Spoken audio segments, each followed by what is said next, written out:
పూజించి తీరాలి. పూర్వకాలంలో అందరిళ్లలో శివలింగాలు ఉండేవి, అవి లేకే వాళ్ళు మనం పాడైపోతున్నాం. చక్కని శివలింగం పెట్టుకోండి. కిం బహూక్తేన మునయః స్త్రీణామపి తథాన్యతః అధికారోస్తి సర్వేషాం శివలింగార్చనే ద్విజాః. ఎందుకు ఇన్ని మాటలు? శివలింగం అందరి ఇళ్లలో ఉండొచ్చు, అందరూ శివలింగాన్ని ముట్టుకుని పూజించవచ్చు. స్త్రీణామపి ఆడువారికి, తథా అన్యతః ఇతరులకు, అందరికీ శివలింగం మీద అర్చన మీద అధికారం ఉన్నది.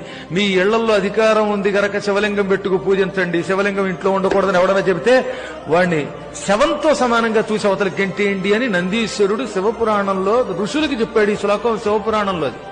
కాబట్టి అందరిళ్లలో లింగం ఉండాలి. ఇళ్లలో ఉండి తీరాలి తప్ప ఆ గుళ్ళోకి వెళ్లి మనం ముట్టుకోవడానికి దానికి నియమాలు ఉంటాయి. అక్కడ అర్చకులే పెడతారు. కానీ నీ ఇంట్లో నువ్వు లింగం పెట్టుకుని పూజించవచ్చు. అలా ఉండి తీరాలట. అసలు శివలింగం లేని ఇంట్లో అన్నం తింటే అది శవం దగ్గర పెట్టిన పిండంతో సమానమని పూర్వులు చెప్పారు. తెలిసిన